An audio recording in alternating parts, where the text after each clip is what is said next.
Imagine an idea that survives across centuries not because it is true, but because it is violent. Philosophy, so often revered as the temple of reason, also contains dark chambers, where resentment hides beneath the robe of wisdom. In one of these chambers, one voice still echoes with unsettling clarity, the voice of Arthur Schopenhauer. We are not merely speaking of a misogynist philosopher. We are speaking of the crystallization of resentment into a system of thought, of personal bitterness forged into philosophical iron. Because before he was a thinker, Schopenhauer was a deeply disappointed man, especially when it came to women. Born into a wealthy merchant family, Schopenhauer was raised in a house divided. His father, prone to melancholy, eventually took his own life. His mother, Johanna, was a celebrated writer, independent and sociable, traits that infuriated Arthur. She frequented literary salons, mingled with artists and thinkers, and offered her son little affection. She became, for him, the archetype of the modern, liberated woman. And in that archetype, he saw not progress, but decay. From this personal wound came a philosophical wound. In his book, Parerga and Paralipomena, 1851, Schopenhauer declared, "Women are big children all their lives. Woman is by nature meant to obey. Nature has deprived them of a sense of justice and artistic genius." He did not disguise his contempt.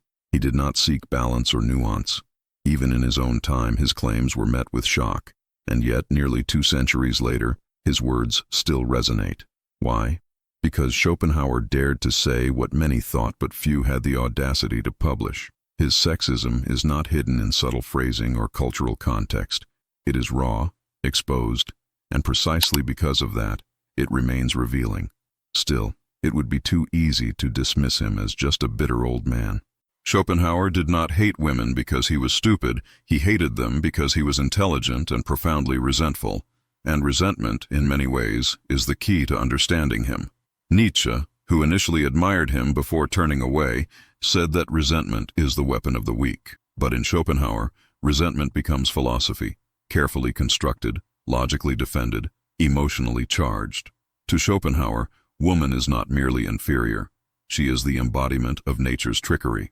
She is the vessel of reproduction, the seducer, the reminder that life goes on despite all efforts to escape it. She symbolizes what he most despises, the blind will to live.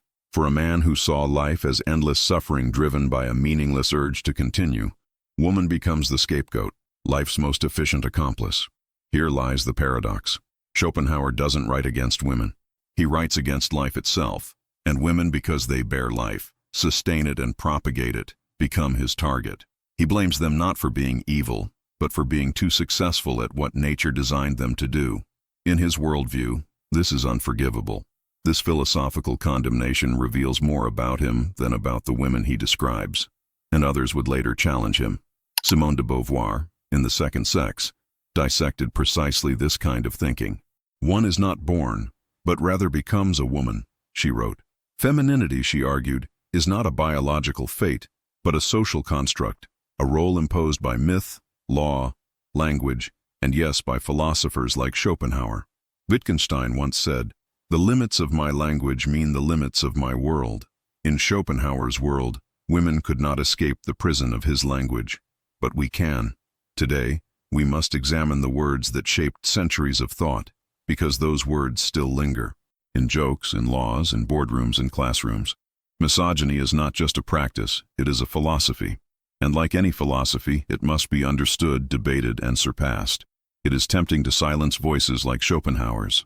But we must hear them, not to agree, but to confront, because only by listening carefully can we dismantle the machinery behind the words.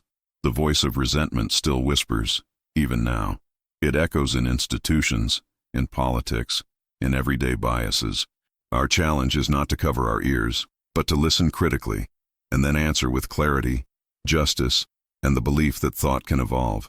If for centuries, woman was the distorted mirror in which man projected his fears, perhaps now it is time to turn the mirror around and ask, what does this twisted reflection truly reveal about the one who shaped it? Modern psychology suggests that extreme speech often springs from pain, and Arthur Schopenhauer, master of pessimism, knew pain not as a stranger, but as an old and persistent companion. Raised by a strict, emotionally distant father and a mother he came to resent, a famous writer, autonomous, intellectually vibrant, Arthur forged his worldview in a mixture of bitterness and rejection. For him, the world was not guided by reason or purpose, but by a blind, relentless will, an irrational impulse that drives all living beings toward survival, and therefore toward endless suffering. In this grim cosmology, women were not subjects but instruments of that will, cogs in the machinery of reproduction, and thus agents of continued pain. There was no room here for idealism or sentimentality. Love, a biological illusion. Motherhood, a clever trap set by nature. Woman, a means, never an end. But does this nihilism justify his hatred? Can we read his contempt as a consequence of metaphysical despair, or must we see it as something darker, something closer to personal grievance cloaked in philosophy?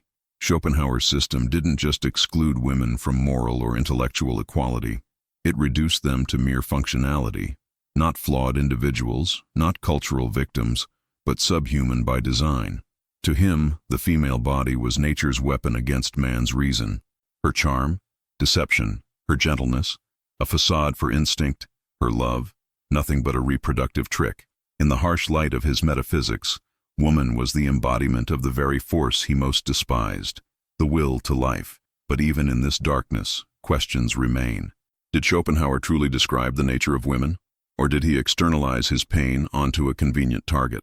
Was his hatred philosophical, or was it psychological, etched into his character by the early wounds of his life? When pain is unexamined, it tends to find enemies. And in Schopenhauer's case, that enemy was woman. Still, the paradox is clear.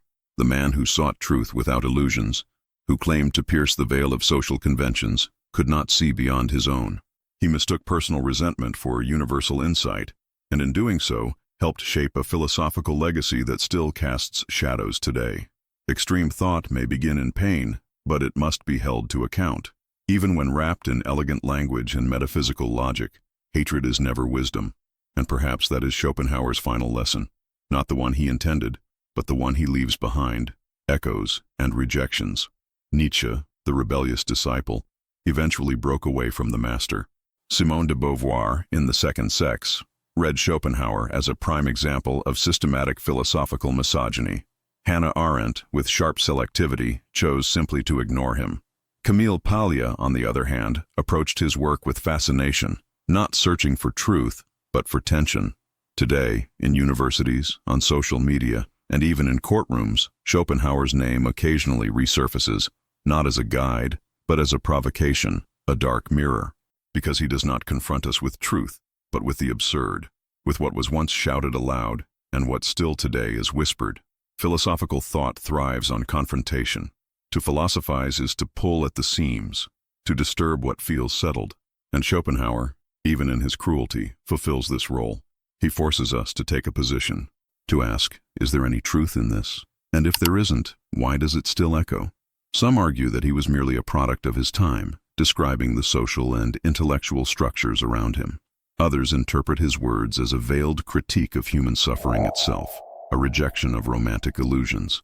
But the force with which he reduces woman to a biological role, stripping her of soul, of justice, of beauty, that cuts through time like a blade. It is not just his conclusions that disturb, but the conviction with which they are stated. That unwavering tone, that intellectual coldness, is precisely what keeps his shadow lingering, not because he was right, but because his voice exposes how philosophy, when tainted by pain and bias, can still speak with the authority of reason. The challenge, then, is not to silence Schopenhauer, but to place him where he belongs, not as a prophet of truth, but as a reminder of how far thought can stray when it loses sight of empathy. And perhaps above all, he reminds us of this, that the battle over meaning, of what it means to love, to exist, to be a woman, is not merely historical, it is ongoing. It is happening now. And philosophy, if it is to be alive, must respond. And so we arrive at the final question. Not simply, what did Schopenhauer say? But more importantly, what does he force us to do? He forces us to think, not comfortably, not politely, but courageously. He forces us to sit with discomfort, to examine ideas that still sting, and to ask how much of the past continues to bleed into the present. Schopenhauer's words, written nearly 2 centuries ago, were brutal in their clarity. He did not disguise his contempt for women in metaphor or soft academic detachment. He wrote with the cold precision of someone who believed he had uncovered a universal truth. But what has endured is not the truth of his claims, because they were not true, but the unease they still provoke. And in that unease, there is something to be learned. When today someone questions whether women should lead companies, govern nations, write philosophy, raise children on their own terms, or live beyond the boundaries of traditional roles, are we not in some subtle form hearing an echo of Schopenhauer? His voice no longer arrives in philosophical journals or salons. It slips in through cultural habits, biased assumptions, inherited stereotypes. It whispers rather than shouts, but it's there. His essay wounds even now, not because it speaks a truth, but because it reminds us of how far we have yet to go in reaffirming its falsehood. It reveals the fragility of progress, that we must continuously, actively, assert what should be obvious, that women are not a means to an end. They are not defined by biology. They are not accessories to male destiny. The discomfort we feel when reading Schopenhauer is not a flaw. It is a signal. It tells us the work is not finished, that the structures he once justified still, in many places, remain intact, not as doctrine, but as inertia. This may, paradoxically, be his most enduring legacy, not the ideology he left behind, but the reaction he provokes. He exposes something essential about the nature of philosophy. It is not a detached exercise in cleverness. It shapes realities. It justifies hierarchies or dismantles them. It lays the groundwork for the way we see others and ourselves. Philosophy is never neutral.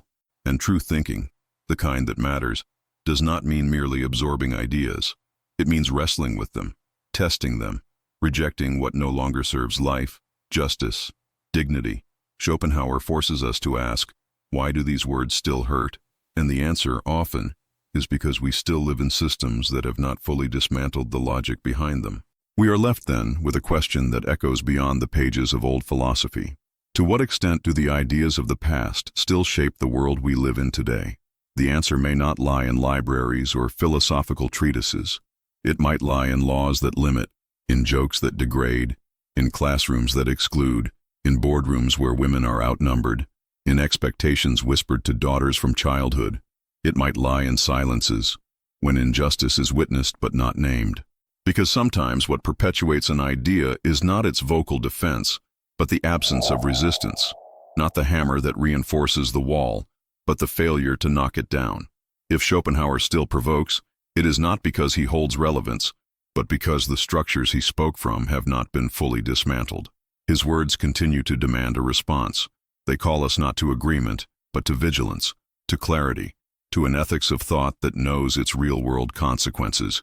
And so the discomfort remains, not as a wound, but as a reminder. We are still shaping the world that will, in turn, shape the next generation of thought. Let us hope they look back on ours and see not silence, but courage.